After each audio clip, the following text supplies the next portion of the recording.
Hey guys, welcome back to the channel. So guys, ये international mobility programme आजकल इतने चर्चे हैं इसके, इतने मैसेजेस आ रहे हैं हमें, लोग हमें पर्सनल मैसेजेस करके पूछ रहे हैं कि यार ये क्या प्रोग्राम है, मतलब इस प्रोग्राम में हम 2 हफ्ते में कनाडा आ सकते हैं। लाइक इसमें ना तो कोई लीमिया चाहिए, ना तो कोई आपको आइल्स की जरूरत है और ना ही कोई एज लिमिट की कोई ऐसी रिक्वायरमेंट है और कोई एजुकेशनल रिक्वायरमेंट भी नहीं है। हाँ, एजुकेशन रिक्वायरमेंट में they are saying higher secondary सारी चीजें जो आपको सीआरएफ पे प्रोफाइल बनाने के लिए रोकती हैं या फिर आपके सीआरएफ पॉइंट्स नहीं बनते। सीआरएफ पॉइंट्स इसलिए नहीं बनते, आप इसीलिए एक्सप्रेस एंट्री में अपना प्रोफाइल नहीं बनाते हो कि या तो एज ज्यादा हो जाती है या पोस्ट ग्रेजुएशन नहीं है या आइल्स के अंदर स्कोर नहीं आ रहा। वो सारी चीजें स्क्रैप कर दी उन्होंने। कोई एज लिमिट नहीं है, कोई लीमिया नहीं है, कोई आइल्स रिक्वायरमेंट नहीं है, कोई एजुकेशनल रिक्वायरमेंट नहीं है। लाइक ऐसा बोल रहे हैं, ओके। ये हाइप है कि भाई हाई स्कूल डिप्लोमा है सिर्फ, तो आप इंटरनेशनल मोबिलिटी प्रोग्राम में वर्क परमिट पे 2 हफ्ते के अंदर कनाडा आ सकते हो। और जब मुझे कल इंस्टाग्राम पे किसी का मैसेज आया कि यार हम लोग सीआरएफ पे प्रोफाइल बनाने का सोच रहे थे, लेकिन अब ना हमें पता चला कि हम इंटरनेशनल मोबिलिटी प्रोग्राम से 2 हफ्ते में कनाडा लैंड कर जाएंगे, तो अब तो हम इसी तरफ जा रहे हैं। I was like really, is it too good to be true? But guys, to be honest, हमने इस टॉपिक पे इससे पहले कभी ना तो सुना था और ना ही कोई रिसर्च की थी। उनको हम उस टाइम कोई भी आंसर नहीं दे सकते थे क्योंकि हमें नहीं पता था कि ये प्रोग्राम है क्या। बट अब हम ये वीडियो इसीलिए बना रहे हैं ताकि उनको और ऐसे ही और भी जो व्यूअर्स हैं जिनको इस चीज़ के बारे में कोई इन्फॉर्मेशन चाहिए है या कोई डाउट है, उनको उनके डाउट्स क्लियर हो सके। ये इंटरनेशनल मोबिलिटी प्रोग्राम पक्का है। There is a program by Canadian government like that, जिसमें आप पक्का 2 हफ्ते के अंदर कनाडा आ सकते हो, ये भी है, ओके। लेकिन ऐसा नहीं है कि यार ये सबके लिए है कि अब लोग ये सीआरएफ का सब्स्टिट्यूट हो गया, ये लीमिया वाली जॉब्स का सब्स्टिट्यूट हो गया, क्योंकि लीमिया भी नहीं चाहिए इसके अंदर। और जिन लोगों को लीमिया नहीं पता, वो है लेबर मार्केट इम्पैक्ट असेसमेंट। तो जब आप सीआरएफ के थ्रू नहीं आ सकते, एक्सप्रेस एंट्री के थ्रू नहीं आ सकते हो, तो हम आपको बोलते हैं कि यार जॉब ऑफर अरेंज करो। तो जॉब ऑफर में जब आपकी लीमिया वाली जॉब होती है, आपके पास जॉब ऑफर लीमिया वाला होता है, तो आपको 50 पॉइंट से 200 पॉइंट्स एक्स्ट्रा मिल जाते हैं, जिससे आपका इन्वाइट आने के चांसेस बढ़ जाते हैं। नहीं तो अगर लीमिया वाली जॉब से आपको वर्क परमिट मिल जाता है, वर्क वीजा मिल जाता है, there is nothing called work visa in Canada, it's work permit, तो आप वर्क परमिट पे आप कनाडा में आ जाते हो। तो ये ऑप्शन था उन लोगों के लिए जो सीआरएफ पे क्वालिफाई नहीं करते। लेकिन अब आईएमपी ऐसी चीज आ गया तो लोगों को ये लगने लग गया है कि अब तो ना लीमिया भी नहीं चाहिए, हमारे को लीमिया वाली जॉब भी नहीं चाहिए, सीआरएफ में पॉइंट लेने की भी जरूरत नहीं है, आइल्स देने की जरूरत नहीं है। ऐसा है? देखो, अब जैसे शिल्पा ने बताया कि प्रोग्राम तो है, अब वो प्रोग्राम क्या है उसको समझते हैं, प्रोग्राम की क्या रिक्वायरमेंट्स हैं उसको समझते हैं, और कौन कौन एलिजिबल हैं उस प्रोग्राम के थ्रू कनाडा में आने के लिए, ये समझते हैं। ये सबसे ज़्यादा ज़रूरी चीज़ है कि कौन कौन आ सकता है। एग्जैक्टली। तो सबसे पहले बात करते हैं प्रोग्राम क्या है। तो इंटरनेशनल मोबिलिटी प्रोग्राम ये एक ऐसा प्रोग्राम है जो एम्प्लॉयर्स को ये अलाउ करता है कि वो फॉरेन वर्कर्स को हायर कर सकते हैं without the requirement of LMIA। और लेंथी प्रोसेसिंग टाइम, लीमिया में प्रोसेसिंग टाइम भी बहुत लंबा है, तो ये सारी चीजें करने की जरूरत नहीं है। इंटरनेशनल मोबिलिटी प्रोग्राम में आप अपना मतलब एम्प्लॉयर्स को क्या करना है, IRCC पे एक एम्प्लॉयर पोर्टल है, वहां पे जाकर एक जॉब ऑफर क्रिएट करना है। एम्प्लॉयर को अपनी प्रोफाइल बनानी है, $230 पे करने हैं, और उसके थ्रू एम्प्लॉयर पोर्टल के थ्रू जॉब ऑफर बनाना है जिस भी बंदे को उनको हायर करना है। ये भी प्रूव करने की जरूरत नहीं है कि इस प्रोफाइल के लिए हमारे पास कनाडा में लोग नहीं है, वो डायरेक्टली एक फॉरेन वर्कर को हायर कर सकते हैं। और जब वो जॉब ऑफर उस पोर्टल के थ्रू बनाएंगे तो उनको एक 7 डिजिट का नंबर मिल जाएगा, एप्लीकेशन नंबर या जॉब नंबर। वो नंबर वो मान लो आपको उन्होंने हायर किया, तो वो नंबर वो एम्प्लॉयर आपको वो 7 डिजिट नंबर देगा। वो नंबर अपनी वर्क परमिट एप्लीकेशन भरोगे आप, और आपको इंट्रोडक्शन लेटर मिल जाएगा और वर्क परमिट मिल जाएगा, या फिर आपको इंट्रोडक्शन लेटर और एक विजिट वीजा मिल जाएगा। और जब आप बॉर्डर पे आओगे, मतलब जब कनाडा में एंटर करोगे, तो आपका वो लेटर ऑफ इंट्रोडक्शन जो है वो वर्क परमिट में चेंज हो जाएगा, and you will be able to work in Canada. ये है इंटरनेशनल मोबिलिटी प्रोग्राम। फर्क ये है कि लीमिया प्रोसेस करने की जरूरत नहीं है, ये चेक करने की जरूरत नहीं है कनाडा में वर्कर्स नहीं थे, डायरेक्टली फॉरेन वर्कर को जॉब पोर्टल पे जॉब ऑफर बनाकर हायर कर सकते हैं।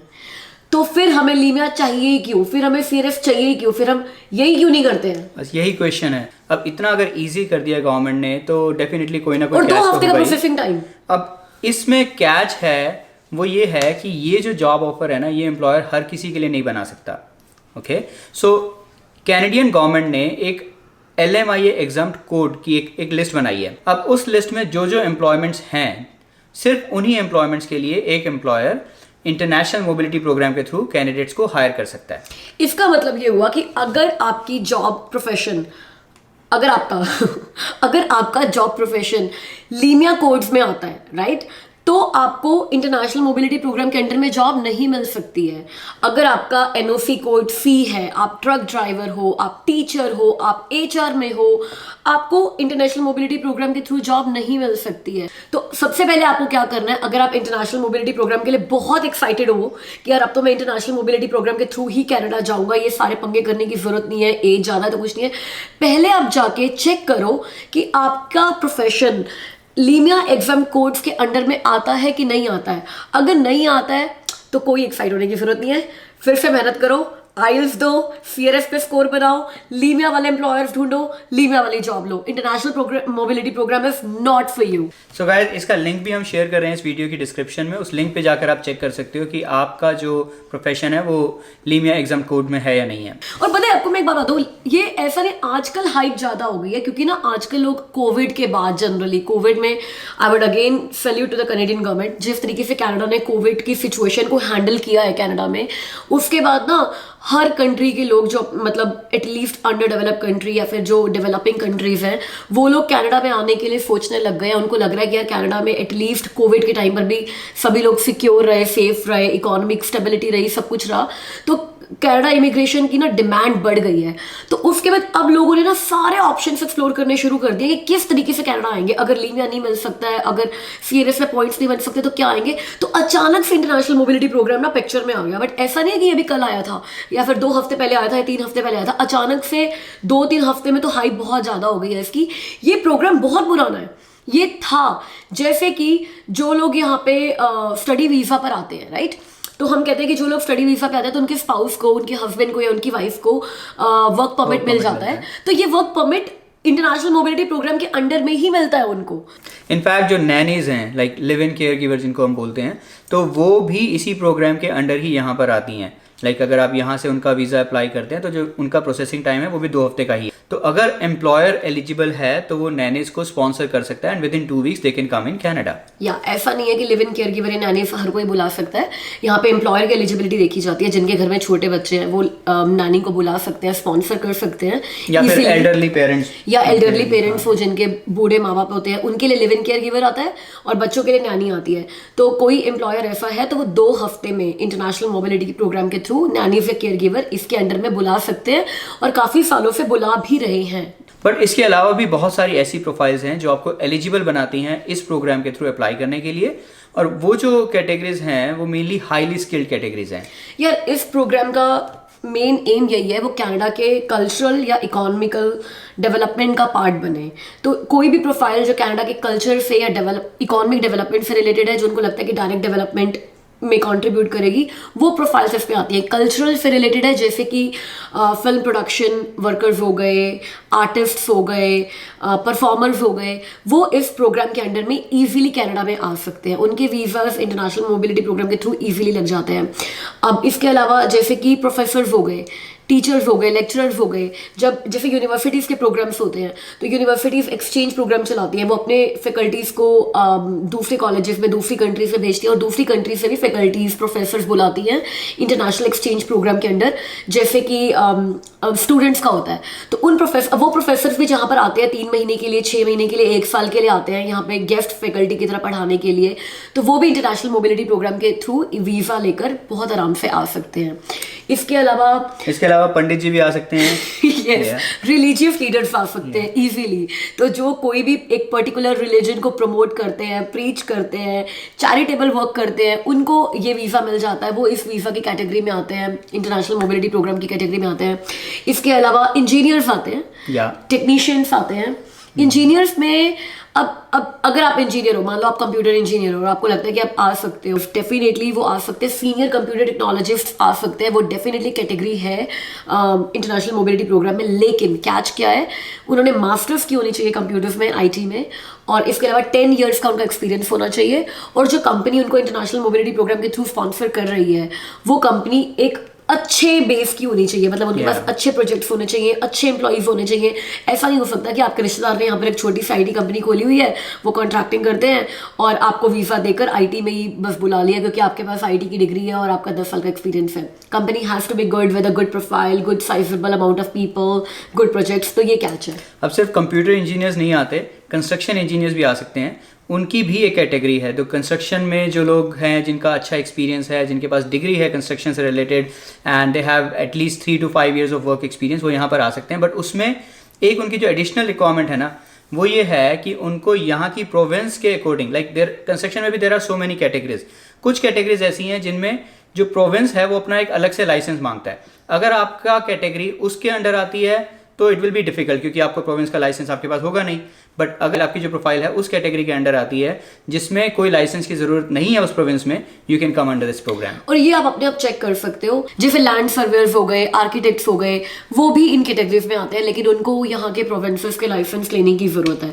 हम आपको लिंक दे देंगे नीचे डिस्क्रिप्शन में, आप चेक करके देख सकते हो कि आपके प्रोफेशन के अकॉर्डिंग, अगर आप इंजीनियर हो, आपके प्रोफेशन के अकॉर्डिंग आपको लाइसेंस चाहिए या फिर आप बिना लाइसेंस के भी काम कर सकते हो और आप एक एम्प्लॉयर का ओपन वर्क परमिट के अंडर, इंटरनेशनल मोबिलिटी प्रोग्राम के अंडर में वीजा ले सकते हो। इसके अलावा एयरलाइन स्टाफ भी आते हैं, जैसे कि आप हर कंट्री की फ्लाइट्स हर कंट्री में जाती हैं, राइट? तो कुछ एयरलाइन स्टाफ होता है जो उनको अपनी एयरलाइंस की मेंटेनेंस के लिए, मैनेजमेंट के लिए, सिक्योरिटी के लिए चाहिए होते हैं। तो ये वीज़ाज जो है ना इंटरनेशनल मोबिलिटी प्रोग्राम के थ्रू, इनमें आप कनाडा में 3 महीने से लेकर 1 साल तक रह सकते हो। ऐसे 3-3 महीने के वीज़ाज इंटरनेशनल फ्लाइट्स के ग्राउंड स्टाफ को, एयरलाइन स्टाफ को, क्रू मेंबर्स को, कैबिन क्रूज को, इनको मिलते हैं। तो वो लोग भी इस कैटेगरी में आ सकते हैं। इसके अलावा इंट्रा कंपनी ट्रांसफर, या that's a very very important thing. अगर आपकी कोई कंपनी है आपकी कंट्री में और उसकी एक ब्रांच कनाडा में भी है, it becomes very easy for you और for your employer to apply your work visa under this international mobility programme. आपकी जो यहाँ कंपनी है उनको लीमिया का प्रोसेस करने की ज़रूरत नहीं है। सिंपली वो एक ऑफर लेटर आपको देंगे, उसी पोर्टल के थ्रू सबमिट करेंगे और उसका जो नंबर होगा वो आपको देंगे और आप वहाँ वर्क वीज़ा अप्लाई करके with in 2 weeks you can come here and join your own employer in Canada.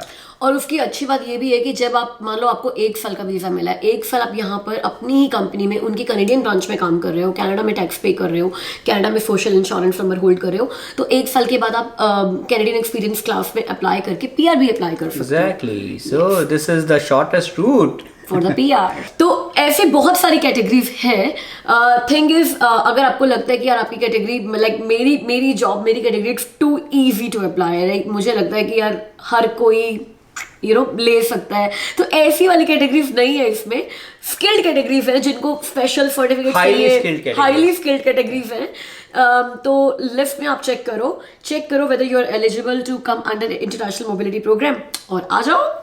अच्छा, एक और बहुत इंपॉर्टेंट चीज़ है, जो लोग ऑलरेडी कनाडा में हैं, वर्क परमिट के ऊपर हैं, जिनका वर्क परमिट अभी एक्सपायर हो रहा है और लेट्स से उनको अभी एलिजिबिलिटी नहीं है PR अप्लाई करने की, तो they need another work permit. Okay, so उस केस में भी अगर उनको कोई एम्प्लॉयर मिलता है जो उनको जॉब ऑफर लेटर देता है, they don't need LMIA for that as well. तो वो भी LMIA से एग्जाम्प्ट है और वो भी इंटरनेशनल मोबिलिटी प्रोग्राम के थ्रू ही होता है एंड विद इन 2 weeks उनका जो करंट वर्क वीजा है वो कन्वर्ट हो जाता है नए वाले वर्क वीजा में, उनको नया वर्क परमिट मिल जाता है, and that is again open work permit. या तो फायदे तो बहुत है जिनके लिए है ये प्रोग्राम। बस क्रक्स ये है कि इट्स नॉट फॉर एवरीवन, तो सबको एक्साइट होने की जरूरत नहीं है। अपने ऑप्शंस एक्सप्लोर करो कि आपके लिए क्या सही है। आपके लिए लीमिया सही है, आपके लिए एक्सप्रेस एंट्री में प्रोफाइल बनाकर CRF स्कोर लेकर PR लेकर कनाडा में आना सही है, आपके लिए प्रोविंशियल नॉमिनेशन सही है, या आपके लिए इंटरनेशनल मोबिलिटी प्रोग्राम है। एंड जिनके लिए ये प्रोग्राम है उनको कॉन्ग्रेचुलेशंस, ये आपको शॉर्टेस्ट वे मिल गया कनाडा में आने के लिए। इसके थ्रू अप्लाई करो, take the benefit of this program. तो गाइज आज की वीडियो के लिए इतना ही। कमेंट्स करके जरूर बताइएगा कि ये इन्फॉर्मेशन आपको कैसी लगी और ये भी बताओ कि और किन किन टॉपिक्स के ऊपर आप हमसे वीडियो चाहते हो। अब हम आपसे मिलते हैं अगली वीडियो में, तब तक के लिए अपना ध्यान रखिए। Bye bye. Bye bye.